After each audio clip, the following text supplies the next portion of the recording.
봄이 돼서 그런지 성가대 찬양이 조금 더 힘이 있는 것 같습니다. 이렇고 이제 완연한 봄이지요. 여러분의 삶에도 하나님의 충만한 바람이, 따뜻한 바람이 불어오기를 소원합니다. 자, 오늘 말씀을 가지고 주님의 메시지를 듣겠습니다. 오늘 이 사건은 우리가 익히 알고 있는 사건이죠. 중풍병자가 지붕을 뜯고 예수님 앞에 내려왔다 하는 사건입니다. 자, 18절 말씀을 보겠습니다. 한 중풍병자가 침상에 누워서 예수님 앞에 왔습니다. 그런데 19절에 보면은 사람들이 너무 많아서 문으로 들어가지 못하고 어디로 갔어요? 지붕에 올라와서 기와장을 뜯고 내렸다 했습니다.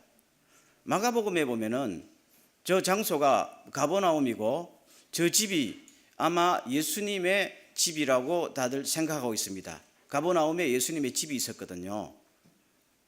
그래서 아마 기와를 뜯어내도 예수님께서 손해배상 청구를 안 한 것 같아요.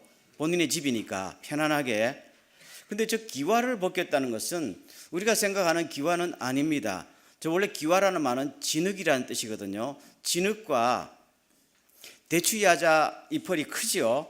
팜트리란 거. 그거를 이렇게 섞어서 위에다가 덮어놨습니다. 그 당시에 가난한 사람들의 지붕은 주로 저렇게 만들었어요. 부자들은 뭘로 만들었을까요? 돌을 깎아서 만듭니다. 그래서 실제로 저기에 가보면은 가버나움 위에 동네가 고라신이라는 동네가 있는데 그 지금도 가보면 고라신은 잘 살았었어요. 그래서 예수님께서 베세다야 고라신아 너희가 하늘에 오를 성 싶으냐 하면서 책망한 적 있죠. 산 위에 있는 동네는 부자 동네입니다. 일본은 안 그렇습니까? 언덕바지에 있는 동네, 호수가 보이는 동네 집값 올라가잖아요. 고라신이 그런 동네거든요. 그리고 고라신에 가보면은 전부 집이 지붕이 돌로 돼 있습니다. 근데 가버나움은 평지에 있어요. 가난한 동네입니다. 지붕은 다 저런 식으로 돼 있어요. 그래서 지붕을 뜯는 것이 그렇게 어렵지 않습니다. 그래서 지붕을 뜯고 구멍을 내려서 다 내려왔다 그런 말씀이죠. 그런데 자, 오늘 본문으로 들어갑니다. 20절을 보세요. 다 같이 시작. 예수께서 그들의 믿음을 보시고 이르시되 이 사람아 내 죄사함을 받았느니라 하셨다. 그러면은 저 문장의 흐름이 이상하잖아요. 저 사람이 왜 저렇게 장애물을 걷어내고 왔을까요? 병 고치러 왔지요. 그럼 예수님의 첫 마디가 너 믿음이 너를 낫게 했다라고 하든지 너 오늘 병 고침을 받았다 해야 순서상으로 자연스럽게 흘러가지요. 그런데 예수님께서는 너 죄사함을 받았느니라, 너 용서받았다 이 말씀을 탁 선포하시니까 거기서 문제가 발생합니다. 그래서 오늘 본문에 지금 누가를 통해서 주시는 초점이 바로 여기 있는데요. 그러니까 그 다음에 뭐라고 말씀하시는가 하면 5장 23절 보세요. 22절 보세요. 5장 21절 말씀에 보면 제가 읽어드릴게요. 서기관과 바리새인들이 생각하여 이르되 이 신성 모독하는 자가 누구냐? 오직 하나님 외에 누가 능히 죄를 사하겠느냐? 그렇게 반박이 들어오지요. 그럼 여기서 신성 모독하는 자가 누구냐 했는데 당시에 신성 모독이 제일 큰 벌입니다. 이거는 살인죄보다 더 큰 죄고 간음죄보다 더 큰 죄가 뭡니까? 하나님을 욕하는 겁니다. 그거는 무조건 사형이에요. 결국 이런 일이 겹쳐서 예수님께서 십자가의 죽음을 당하셨거든요. 예수님의 죄목이 뭐예요? 신성 모독죄입니다. 그러면은 보세요. 예수님께서 저 말씀을 하시려면은 본인에게 닥쳐올 위험을 아셨을까요? 몰랐을까요? 아신단 말이에요. 너 어떻게 감히 하나님 한 번만 죄를 용서할 수 있는데 너 나사렛에서 내려온 총것이 어떻게 함부로 남의 죄를 용서해? 있을 수 없는 일이단 말이에요. 그런데도 불구하고 예수님께서는 아주 용기를 내서 너 죄가 용서받았다라고 선포를 했단 말입니다. 그래서 저렇게 지금 막 분노를 가지고 예수님께 지금 반발심을 갖고 있으니까 예수님의 대답이 뭔가 하면요. 23절 갑니다. 내 죄사함을 받았느니라 하는 말과 일어나 걸어가라 하는 말이 어느 것이 쉽겠느냐라고 먼저 물어요. 여러분, 이 대목은 조금 여러분이 신경을 써서 들어주시기 바랍니다. 시험 공부하듯이 조금만 이걸 넘어가야 돼요. 왜냐하면 우리가 성경을 쭉 읽다가 이런 부분은 절대로 이해가 안 됩니다. 한만 읽어도 이해가 안 되면 뭘 들어야 될까요? 설명을 들어야 됩니다. 이걸 들어야 이해가 됩니다. 자, 보세요. 그럼 제가 다시 묻겠어요. 예수님께서 물었듯이 제가 한번 여러분에게 물어보겠습니다. 당신의 모든 죄가 용서받았습니다 라는 말하고 당신 이 자리에서 일어나 걸어가세요 하는 말이 어느 쪽이 쉬울까요? 잘 모릅니까? 묵비권 행사지요. 사실 보면요, 너 죄 용서함을 받았다 이 말이 쉽잖아요. 왜요? 누가 알아요? 저 사람 죄 용서받는지 누가 알아요? 이 영혼의 깊은 곳에서 일어나는 건데 안 일어나도 그만, 일어나도 그만, 확인할 길이 없으니까 그냥 해버려도 그만이에요. 아주 쉬울 수도 있어요. 그런데 일어나서 걸어가세요 하는 말은 안 일어나면은 이거는 예수님 사기꾼이 되는 거예요. 증명을 해줘야 되잖아요. 그래서 너희들 생각에는 내가 능력이 많으면은 일어나 걸어가세요 하는 것이 예수님의 능력을 확증하는 데 있어서 더없이 좋은 길이고 그것이 순서니까 당연히 그렇게 할 줄 알겠지만은, 그러나 24절 말씀이 참 중요해요. 24절 다 같이 시작. 그러나 인자가 땅에서 죄를 사하는 권세가 있는 줄을 너희고 알게 하리라 하시고, 그런 말이거든요. 그러면서 그걸로 끝난 게 아니고 그 다음 말을 하지요. 일어나 걸어가라. 단지 이 일어나 걸어가라 하는 말을 순서를 바꾼 거예요. 상식적으로는 일어나 걸어가라 먼저 하고 일어나 걸어가면은 당신 죄도 용서받았어요 이렇게 할 줄 알았는데, 예수님은 죄 용서받았습니다를 먼저 하고 그 다음에 일어나 걸어가라. 그렇게 하는 목적이 뭔가 하면은 내가 이 땅에서 죄를 용서해 주는 권한이 있는 것을 너희들에게 알게 하겠다는 겁니다. 정확히 말하면 알게 해서 뭐 하려고 이 말입니다. 아, 내가 이렇게 대단한 사람이다 이거를 드러내려고, 그건 아니에요. 왜 알게 하느냐 하면은 환자를 위해서, 중풍병자를 위해서, 넓게 하면 우리를 위해서. 왜냐하면 죄를 용서해 주신 분이 당신이 정말로 우리 죄를 용서해 주는 권한이 있어요라는 것이 확증이 안 되면은, 그렇지요?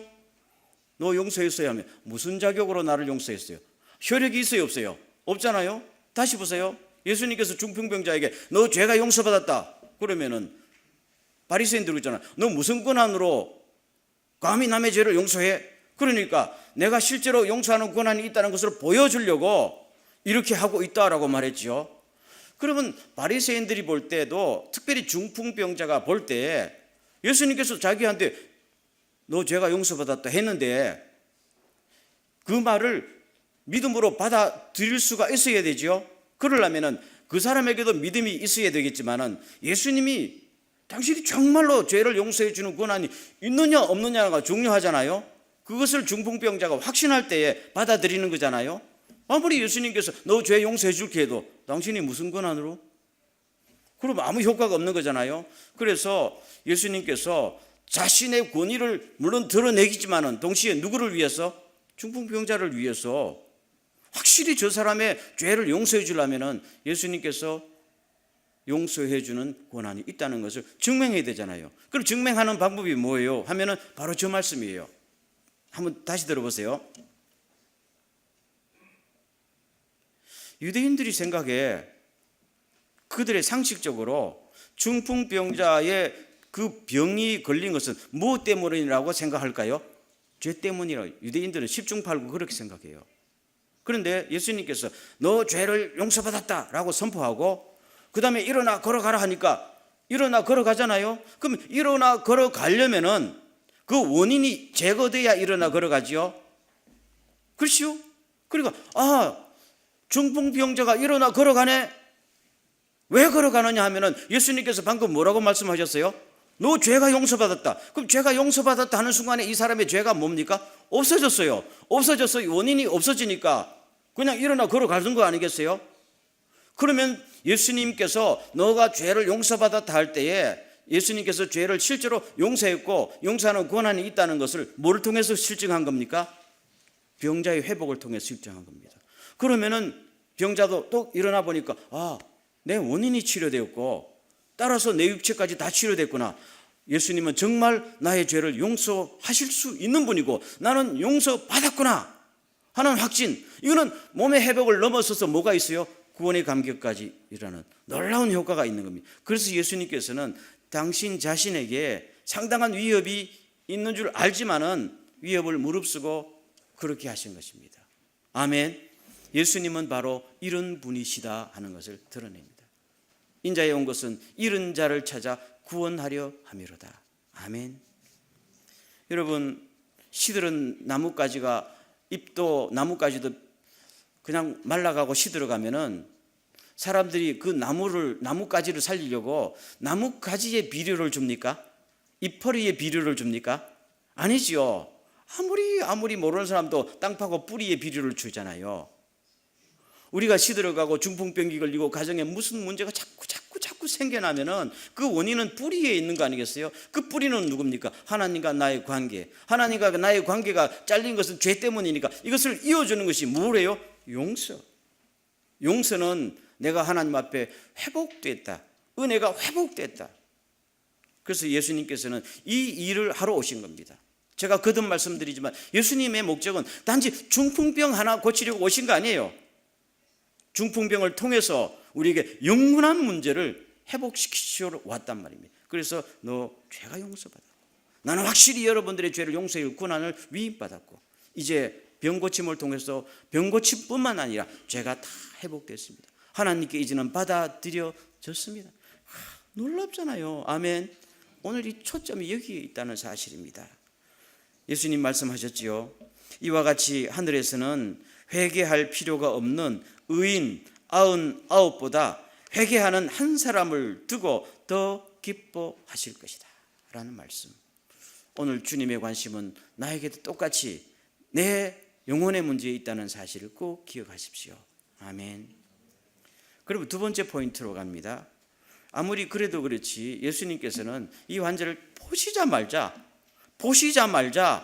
다른 말씀 일치 안 하시고 그냥 곧바로 너 죄 용서받았다 인사말도 안 하고 소위 워밍업이라 아이스 브레이킹 같은 어떤 말도 없이 너 죄 용서받았다 먼저 하십니다. 굉장히 급한 듯이. 왜 그렇게 했을까요? 하면은 급하니까요. 상황이 심각하니까요. 보세요. 제가 비근한 예를 하나 들게요. 괌이라는 데가 있죠. 남태평양에. 여러분 괌에 가면은요 그 사랑의 언덕이란 언덕이 있어요. 영어로 Two Lovers Point라고 말해요. 두 사랑한 여인이 그 떨어져서 죽었다 이 말입니다. 낭떠러지에 절벽에. 그리고 스페인이 지배하던 당시에 스페인 아버지와 차모로족 어머니 사이에서 딸이 태어나는데 그 딸이 성장하면서 너무 이쁘고 똑똑해요. 그 손바닥만한 괌에서는 뭐 그냥 소문이 났어. 모든 남자들이 그냥 선망의 대상이야. 그렇죠? 그런데 이 아가씨가 차모로족 청년하고 사랑에 빠져버렸네. 부모도 모르게. 나중에 부모가 아는 동안에는 이미 사랑이 깊어서 뗄 수가 없잖아요. 사랑은 그렇게 오는 거 아니에요? 전혀 이해를 못 하시네요.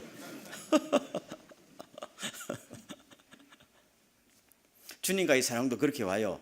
그렇죠? 왔는데 그 아버지는 스페인 사람이고 어머니는 참으로 원주민이지만 그 지방의 유지란 말이에요. 자기 딸이 참으로적 청년하고 사랑에 빠지는 게 용서가 될까요? 안 될까요? 안 돼요. 이미 스페인 장교하고 지금 혼담이 오고 가는데 그럼 막 화가 나잖아요. 한국 아버지 같으면 뭘 할까요? 호적을 파버린다 그러지. 너 이제부터 내 딸 아니다. 그런 일이 벌어진 거잖아요. 벌어지니까 그래도 나는 이 남자가 좋아요. 그 사랑이 어떻게 뗀다고 떼지나요? 그래서 막 하니까 이 딸이 도망을 갑니다. 누구 손을 붙들고? 참으로족 연예인의 손을 붙들고. 그리고 아버지는 뒤에서 군대를 동원해서 또 쫓아갑니다. 그래서 어디에요? 그 언덕까지 절벽까지 가서 아무리 해도 지금 물러날 데가 없고 손바닥만한 괌에서 도망칠 데도 없으니까 우리 죽자. 그래서 우리 죽어도 같이 죽고 살아도 같이 살아야 되니까, 죽으면 파도에 떨어지면 산산이 또 갈라지니까, 그래서 두 사람이 머리카락을 한 대 묶습니다. 딱 묶고 그냥 뛰어내려서 죽었다는 님, 믿거나 말거나. 그게 그 언덕이에요. 그러면서 죽음도 갈라지 놓지 못한 사랑이었다, 그렇게 말하는데, 제가 한번 여러분 성가대 여쭤볼게요. 그런 사랑 하고 싶어요? 아니죠. 아니잖아요. 제가 지금 저 초점이 거기 있어요. 그런 사랑 하고 싶지 않지요. 그럼 주님은 우리 보고 그런 사랑 하라 그럴까요? 아니죠. 주님은 모든 것이 합력하여 선을 이루는 그런 해피엔딩의 사랑을 우리들에게 축복으로 주신다고요. 근데 제가 하나 여쭤볼게요. 그 절벽에서 두 남자가 머리 묶고 떨어지려 할 때 아버지가 그래도 딸을 살리는 마음으로 구조대로 수백 명 보낸다고 막을 수 있어요? 못 막지요. 근데 딱 한마디면 안 떨어집니다. 무슨 말 같아요? 딸아, 용서했다. 그러면 딱 제자리로 돌아옵니다. 마태복음에 보면요, 똑같은 저 본문을 가지고 뭐라고 기록하고 있는가 하면요, 힘을 내라 아이야, 내 죄가 용서받았다 라고 표현하고 있어요. 요 한마디가 더 들어있어요. 예수님께서 소자야 아이야 말할 때는요, 너무 불쌍하고 사랑스러워서 그냥 뭘 다 주고 싶은 심정으로 소자야 아이야 이렇게 말하거든요. 근데 내 죄를 용서받았다 라고 말하면서 뭐라고 해요? 힘을 내라, 힘을 내라, 그 말입니다. 여러분, 이 환자가 중풍병 길렀잖아요. 고치려고 얼마나 노력했겠어요. 고치지 못했어요. 주변의 모든 사람들이 볼 때 너 죄 지었지, 너 숨은 죄 지었지, 그래서 하나님의 저주받아 이렇게 된 거야, 하나님 앞에 은혜에서는 제외된 사람이야. 그게 하루 이틀도 아니고. 그럼 이 중풍 환자의 마음속에 무엇이 지금 엉어리져 있을까요? 병일까요? 아닙니다. 하나님 앞에서의 거절입니다. 나는 하나님 앞에서도 거절받은 사람이구나 하니까, 이러다 내 죽는 건 좋은데 죽어서도 하나님 앞에 거절, 나는 천국 가지 못하고. 그러면 지금 이 누워서 제일 관심사가 뭡니까? 나는 하나님과의 관계 속에서도 실패한 사람이라는 것이 제일 쓰라리란 말입니다. 이 사람들도 다 하나님 믿었던 사람이잖아요. 주님께서는 이 환자를 꿰뚫어 보신 거예요. 지붕에서 내려오는 환자를 보시니까 지금 제일 해줘야 될 말이 뭡니까? 병 고쳤다는 말이 아니라는 겁니다. 너 용서받았다, 아버지가 용서했다, 돌아오라, 딱 한마디 아니에요? 그러면 모든 것이 봄에 눈 녹듯이 녹아버린다고요. 그러면은 질병도 치료될까요? 그냥 치료돼요. 그래서 이 말 한 후에 예수님께서 뭡니까? 일어나 걸어가라 하니까 그냥 일어나 걸어가는 게 회복 정도가 아니고, 나는 구원받았습니다. 하나님 앞에 거절받은 것이 아니고 하나님이 나를 용납해 주셨습니다. 기쁨을 가지고 하나님을 찬양하고 돌아갔다는 거잖아요. 오늘 포인트가 여기에 있다는 것입니다. 여러분, 어느 통계에 의하면요, 정신질환을 앓고 있는 사람들의 90%가 용서라는 것이 뭔지 모르는 사람들이다라고 했어요. 용서받은 경험이 없거나 내가 용서를 해서 그 사람으로부터 관계가 회복된 경험이 없는 사람들이 거의 정신질환에 걸립니다. 크든 작든 형태가 관계없이 걸립니다. 그럴 수밖에요. 예를 들면 애들이 크다가 부모한테 거절당한 경험이 있어요. 부모한테 거절당한 애는 자꾸 손가락 빨대, 게임만 하거든. 그리고 일부러 공부를 안 해요. 그러면서 자기한테 자꾸만 이유를 달고 남에게도 이유를 달고 비판적이 되죠. 왜요? 거절당해 있으니까. 나는 사랑받지 못한다, 나는 용납되지 못한 인생이라는 생각이 들면은 거기서부터 고립을 경험하고 두려움을 경험하고, 나중에는 뭡니까? 암만 해도 나는 소용도 없다, 실망 속에 하니까 그때부터 자기가 스스로 자기를 올가매고 남도 그런 눈으로 보면서, 특별히 예수 믿는 사람들 가운데 용서받음의 경험이 없으면요, 너무 종교적인 생활에 너무 기비시하게 정확해요. 제 말이 어느 정도 일리가 있죠. 새벽 기도를 1년 365일 한 번도 안 빠져. 여러분 그게 나쁘다는 게 아니고 좋은 건데, 그러면서도 너도 왜 새벽기도 안 나왔어? 가끔 빠지세요. 제가 말씀드린 뉘앙스 알지요? 뉘앙스. 자기도 시크하게 하면서 남에게도 계속 하면 나중에 사람들이 서로 못 견딥니다. 그런 부부들은 서로 못 견디는 부부가 있어요. 그러나 나같이 죄 많은 죄도 주님께서 다 용서해 주다 눈물을 펑펑 흘려가면서 나 같은 사람도 주님이 나를 품에 안아주셨습니다. 아무런 조건도 아무런 장점도 없는 나를 하나님이 무조건 단번에 영원토록 용서해 주십다 하는 그 경험을 한 번 하고 난 사람들은요, 자기 자신도 나 같은 사람도 용서했지, 당신도 용서받아야지, 나도 당신도 용서해야지, 아멘. 그러면서 사람을 올가매지 않고 풉니다. 그래서 뭐가 와요? 평화가 오고 사랑이 오고 모든 것이 물이 흘러가듯이 흘러갑니다. 나 같은 죄인 살리신 이 찬송가 보는 사람, 그렇죠? 노예 팔아먹는 상인아니었죠.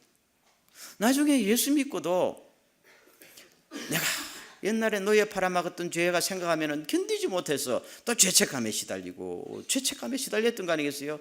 그런데 어느 날 하나님의 용서를 경험하면서 내가 노예들도 수없이 채찍을 때리는데 주님께서 채찍에 맞음으로 내 모든 것을 단번에 다 용서해 주셨군요.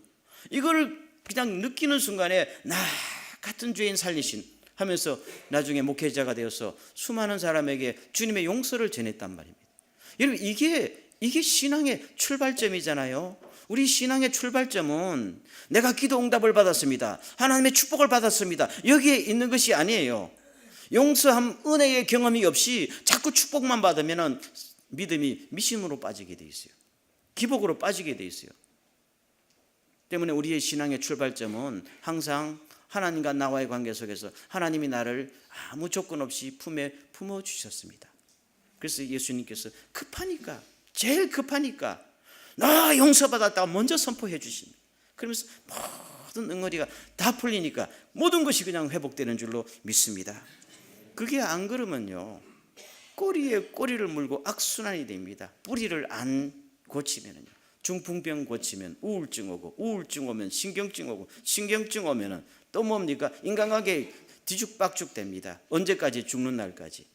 그러나 하나님의 은혜로, 특별한 은혜, 무슨 은혜? 용서받고 받아들여짐이 됐다는 확인이 있으면은요, 모든 악순환이 스톱됩니다. 아멘. 이것을 꼭 경험하시기 바랍니다. 다시 한번 도전하고 싶어요. 예수 처음 믿을 때 하나님 앞에 용서받음의 그 기쁨과 감격을 경험한 분들은 그것을 꼭 잊지 마십시오. 그러나 나도 모르게 예수 믿었다 할지라도, 그러나 언제 살아생전 한번 하나님의 구하면 주십니다. 하나님, 나는 예수 믿는데도 용서받았다는 경험과 감동이 한 번도 없어요 하는 분들이 있지요. 특별히 모태신앙들 있지요. 그러나 하나님께서 이 기도, 주님 나는 모태신앙이지만 한 번 나도 하나님의 간절하게 내가 용서받았다는 경험을 하게 하옵소서라고 기도하십시오. 아멘. 그러면 주실까요? 안 주실까요? 주십니다. 제가 그 장본인이었거든요. 제가 우리 아버지가 목사고, 아버지도 목사고, 아버지 할아버지도 중조부 때문에 온 집안이 예수 믿었기 때문에 어릴 때부터 그냥 예수 믿는 것이 습관화되어 있던 사람이에요. 근데 제가 나중에 사춘기를 겪으면서 나는 아버지가 믿던 하나님도 아니고 주일학교 선생님이 가르쳐준 하나님도 아니고 나는 하나님을 경험하지 못했어요. 이미 습관은 다 배겠는데. 그래서 어느 날 신학교 간 다음에 날 잡고 하나 간절히, 주여 정말 내가 하나님 앞에 지금 받아들여져 있는 인간입니까? 정말 내 모든 죄가 단번에 영원토록 용서받았다면 지식이 아닌 내가 경험을 하게 하옵소서. 간절히 기도했는데요, 하나님 기뻐하셔. 나중에는 정말로 말할 수 없는 감동이 왔어요. 그것도 한 차례가 아니고 그 다음에도 또 한 번. 아멘. 그럼 제가 지금도 죄를 지어요, 안 지어요? 너무 또 지어요 이렇게 큰 소리 하려고 그랬죠. 죽는 날까지 사람 죄 지어요. 안 지는 사람이 누가 있어요? 그렇지만은 그 확인이 있기 때문에, 사랑이 이미 확인되었기 때문에 제가 죄를 지어도 주님 또 용서해 주실 줄로 믿습니다. 그렇다고 내가 죄를 즐겁게 지는다는 게 아니에요. 어쩌다가 죄를 지었을 때 주님 나를 한 번 다 용서해 주신 하나님, 이런 번씩 7번도 용서해 주실 줄로 믿습니다. 너희는 두려워하는 종의 영을 받지 않고 아들의 영을 받았기 때문에 하나님을 아버지라 부르지니라 확신이 딱 생기는 거예요. 아멘 믿습니까? 그러면 사탄이 와서 흔들고 죄책감을 자극해도 아니야, 내 행위로 구원받는 것이 아니라 하나님의 은혜로 구원받는데, 하나님께서 나 같은 죄인, 아무 가능성이, 우리가 아직 죄인 되었을 때 사랑을 보일 수 있기 때문에 더 밑으로 내려갈 수 없어. 하나님 나를 사랑하는 것은 나는 믿어. 아멘. 그러면 아무도 흔들지 못합니다. 오늘 주신 말씀이 바로 그 말씀입니다. 다윗이요, 왕으로 있었지만은 신앙도 좋았었어요. 열심히 신앙생활 잘했었어요. 그런데 어느 날 실수했잖아요. 이웃집 여자 보니까 너무너무 아름답게 보여. 제가 거듭 말하지만 그 여자도 문제가 심각해. 왜 그 빤히 보이는 데서 목욕을 해요? 어떤 고고학자들이 연구해 보니까 그 길이가, 그 공간이 아무리 길어도 한 15m 정도밖에 안 됐을 거다라고 생각했어요. 그 여자도 흑심이 있죠. 이때 팔자 한번 고쳐보겠다고. 어쨌든 빼앗고 그 남자 죽였어요. 그리고 1년이 지나도록 회개 안 했어요. 견디지 못하지요. 하나님께서 그냥 내리 누르잖아요. 시편 51편에 내리 눌러요.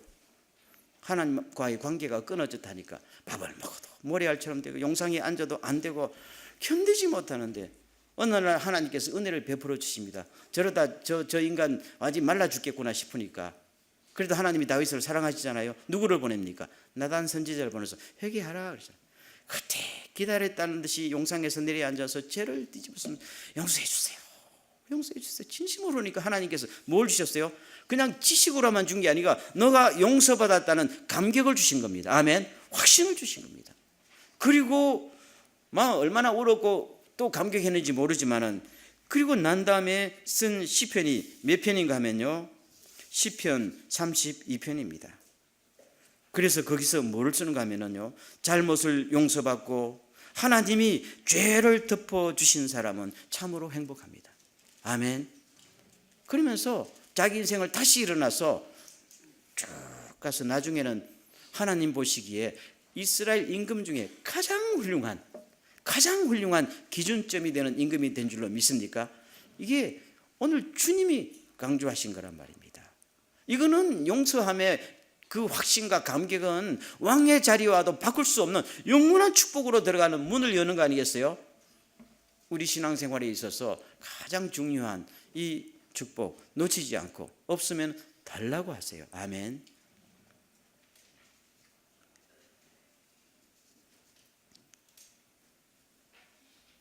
여러분, 우리가 인생을 살다가, 특별히 신앙생활 하다가 초점이 항상 내 손에 무엇이 있는가, 나는 무엇을 얻을까, 거기에 초점을 두게 되면은 항상 무엇일까요? 불안합니다. 채워지지 않습니다. 채워지지 않아요. 그러나 항상 뿌리를 건드세요. 뿌리. 하나님과 나와는 지금 어떤 상황이냐? 나를 지금 품에 안고 계실까? 나를 보면은 불안한 눈으로 보실까? 기뻐하면서 보실까? 그렇죠? 이것이 내한테 다 확신이 되게 되면요, 어떠한 경우에도 우리는 전혀 겁내지 않고 세상을 살아갈 수 있음을 믿습니까? 그분은 창조주고 그분은 전능하신 분이잖아요. 믿음이 없이는 하나님을 기쁘시게 못하나니, 하나님께 나아가는 자는 반드시 그가 계신 것과 또한 그가 자기를 찾는 자들에게 상 주시는 이심을 어떻게 해야 될지니라 믿어야 할지니라. 그러면 우리는 밥 먹는 것보다도, 다른 것보다도, 기도 응답받는 것보다도 조금 더 신경을 써서 영적인 회복과 영적인 관계에 초점을 두시길 주의 이름으로 축원합니다. 오늘 중풍병자 보세요. 체면 불구하고 나오잖아요. 그냥 장애물이 있어도 뚫고 지붕을 뚫고 나오잖아요. 여러분, 제가 설교를 마치며 저나 여러분이나 한 가지 다시 한번 강조하고 싶습니다. 거룩한 일에 욕심을 내세요. 아멘. 거룩한 일에 욕심을 내세요.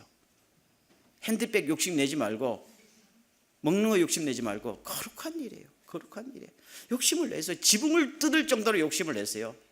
주님께서 너 왜 지붕 뚫고 내려왔나 책망하셨어요? 아니에요. 오시자마자 기다렸다는 듯이 너 죄가 용서받았다. 야, 놀라운 축복 아니에요? 그 정도 욕심, 아니 반만이라도 욕심 내세요. 아멘. 그러면은요, 주님께서는 자기를 사모하는 자에게 만족하게 응답해 주십니다. 기다리고 계십니다. 탕자가 집을 나간 다음에 아버지가요, 오늘도 안 돌아오냐, 내일도 안 돌아오냐, 동네 어귀에서 계속 돌아올 때까지 기다렸다는 것이 아버지 하나님의 마음이라고 강조하셨지요. 주님의 마음을 기억하면서 오늘도 마음을 열고 주여, 주님 저를 안아주세요 라고 이야기했어요. 저도 자주 기도합니다. 너무 힘들고 세상에, 주여 주님의 품에 제가 안겨있는 것을 느끼게 하세요. 말씀을 통해서, 찬송을 통해서, 아니면 고요한 묵상을 통해서 그걸 요구하세요. 우리의 아버지잖아요. 아버지. 그렇죠? 이것을 늘 재확인하면서 세상을 이겨나가는 멋진 크리스찬 교회가 되시길 주의 이름으로 축원합니다. 이 시간 한번 1분 정도 기도하기를 원합니다. 확신을 갖고 우리를 위해서 십자가에 돌아가신 주님의 사랑, 그 사랑의 줄은 아무도 끊을 수 없다고 말씀하셨습니다. 주여 믿사오니 주님의 용서와 구원의 확신과 감격을 허락하여 주시옵소서. 모든 것이 회복되고 또 남을 용서하는 넓은 마음으로 저희들을 치료하고 회복시켜 주시옵소서. 주여, 다시 한번 기도합니다. 주여, 오늘도 우리와 함께 하심을 믿습니다.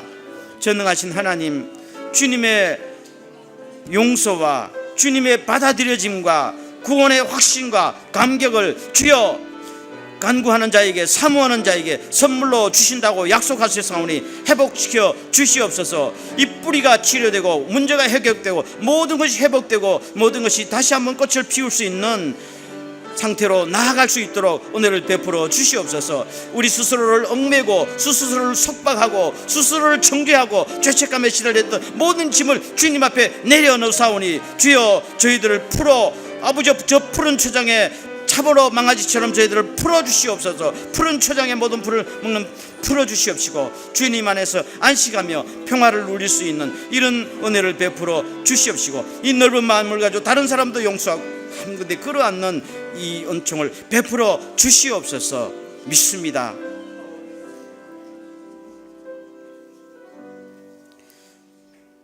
나도 모르게 죄책감 혹은 나를 얽어매는 두려움이 나를 지배했다면 오늘 이후로 두려워하는 모든 영을 벗어버리고 하나님 나의 아빠라고 부르는 성령으로 충만해져서 나를 용서하시고 조건 없이 받아들여진 하나님의 사랑을 경험하게 하옵시고 확신하게 하시고 이 심정으로 주님을 기쁘게 섬기고 이 심정으로 남편과 자녀를 풍성하게 포용하면서 이웃을 축복하며 살아가게 하여 주시옵소서.